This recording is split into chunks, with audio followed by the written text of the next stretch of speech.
Have you ever really wanted something?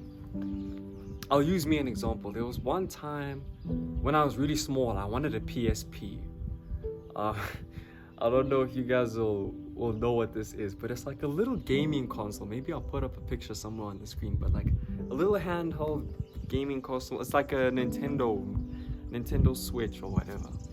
So I really wanted that as a child, and I finally received it after wanting it for a couple of years. And when I got it, I was like, okay, I've got it.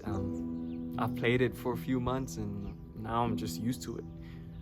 Have you ever wanted something so bad, and then when you finally receive it after waiting for so long, you end up getting used to it, and then it ends up just being something that you have? Welcome back, and today I want to speak a bit about contentness. Being content. I want to speak about being content today, and I want to start off today in scripture just so that we can really get down to business, because this is a really good topic, and I really want you guys to finish this video, because at the end I have something really amazing that it changed my life, and I'm hoping it'll change your life. But let's start off in Hebrews. Hebrews 13 verse 5 reads, "Keep your lives free from the love of money and be content with what you have, because God has said, never will I leave you, never will I forsake you." Now, I know this verse speaks about money, but it can really be the love of anything, because I think the thing that the verse is trying to tell us is material things. Like, we can be so in love with what we have or what we want here on earth, not realizing that the true treasure, the true majesty, the true thing that we need, it's up there. It's being on the right hand of God, and Him telling us that, "My good and faithful servant, well done." I feel like that is the true treasure. I mean, I always wanted a car. And when I finally got one, when my grandfather finally lent me a car for the time that I'm here at home, I got the car and I got used to it. And then the love of the car, I still love the car, don't get me wrong, but that desire that I wanted from it, it didn't really come with the satisfaction that I thought I would get from it.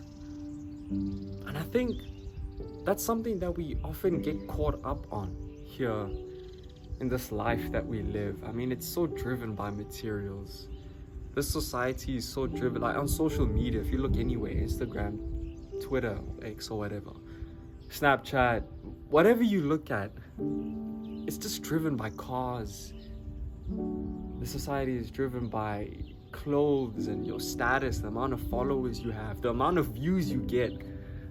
It's driven by so many of these immaterial things that don't really matter at the end of it. I mean, the message that I'm just trying to bring onto you is that being content with God doesn't just mean accepting. Being content with God is learning to be satisfied with whatever circumstance that you may be in. Why? Because Jesus is the true source of our satisfaction. Let's let this plane pass by, or helicopter. Someone sponsor me with a mic, man. Oh my God. The true satisfaction that we seek is not in material things, it's in Jesus. Let me find a verse for you that will really hit this on the nail, I feel like. So many verses here. This verse is transforming. Just listen to this.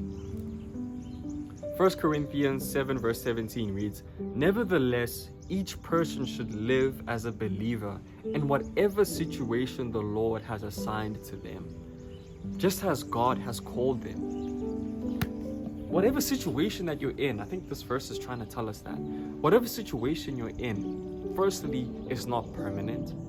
And secondly, you are meant to be there. So sometimes we shouldn't rush to be satisfied by external objects, external materials. We should be satisfied by the inner satisfaction that Jesus Christ brings us, knowing that we're in the situation that He wants us to be in.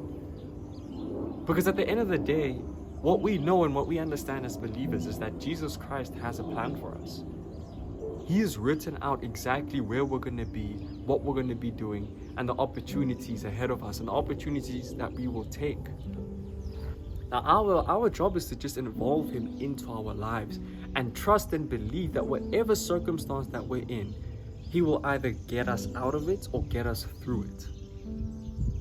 I know for me personally, I was really stuck in my business. I'm selling fragrances.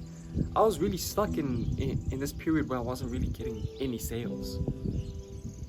And then instead of, obviously there was some time that I thought of giving up. I thought of starting something new. But instead of being sad or, complaining about my situation, I looked at this verse and it actually helped me to just be satisfied in the situation that I was in, because I knew in the back of my mind that God was going to provide at some point.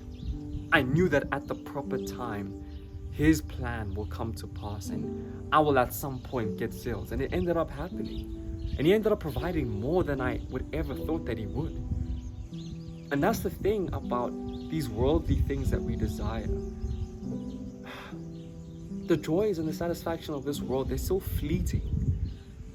By fleeting, I mean they come and then they go. As quickly as that satisfaction comes from the money, as quickly as the satisfaction comes from the cars and from the notoriety and from people telling you that you're this big and amazing person, as quickly as all of those things come, as soon as we're gone, they go with us. But what stays? Our souls. So how do we train our souls? How do we train our flesh to be satisfied with our current situation? To be content in the position that God has placed us in? Because truly, we wouldn't have the things that we have if we weren't put through certain situations. If I wasn't put through that dry season of not getting any sales, I wouldn't have been able to figure out how to get out of it. And then imagine that thing comes again, that dry season comes again. I will use the skills that I learned from being in that dry patch to get me out of it again. And I wouldn't have learned those things if God didn't put me through it. If God didn't put you through a position in your life where you need to learn patience, how are you going to be able to wait? If God didn't put you through a season where you have to go through pain to gain strength, how would you be strong? There's one more verse here, and this is the one that really, really changes things. If you really look at it with eyes of, look at it from a perspective that God really is a miracle worker. God really is someone who doesn't make mistakes. This is Philippians, and mind you, Paul wrote this while he was in jail. Imagine being in jail and writing this verse, this whole book, where this book is just about happiness and joy and encouragement. And that's what I want to leave you with today. This is Philippians 4 verse 6 to 7. It reads, I know what it is to be in need, and I know what it is to have plenty.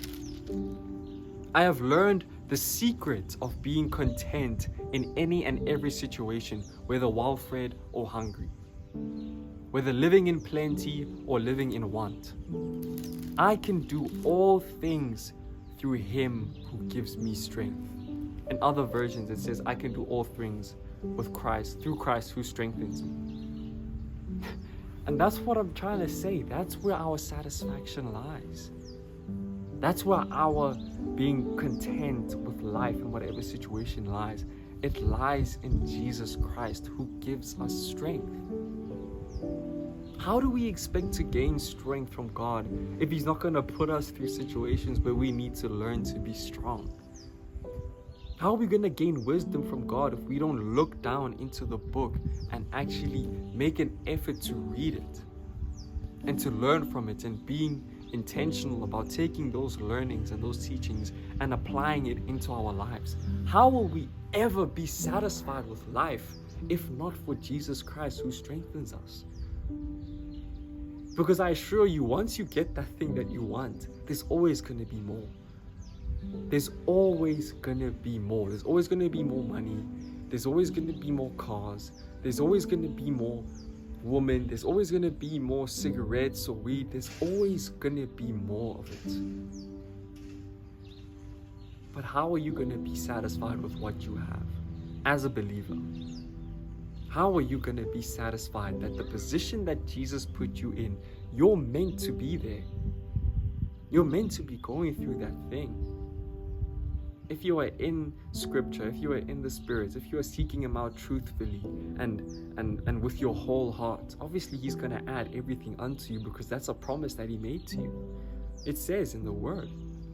I'm forgetting the scripture, but we just need to be satisfied in the situation that we're in. And if God truly sees that, He will raise us above anything that we could ever have imagined. God gave me more sales than I could ever have imagined. Not saying that I'm where I want to be yet, but I know that God will get me there. I know soon enough I will get to the position that I need to be in. Because what? Because why? God has plans to prosper me, not to harm. That's what I want you guys to remember. If you made it to the end of this video, just know that God has that plan for you and it will come to pass. Just abide in Him, seek Him out, spend time with Him, sacrifice for Him, even fast if you need to. But He will provide every single want and desire, because He knows the inner desires of your heart. He knows what you want, and He will give you exactly what you want and what you need, and everything on top of that as well. He's a good God like that. I hope you have a good day.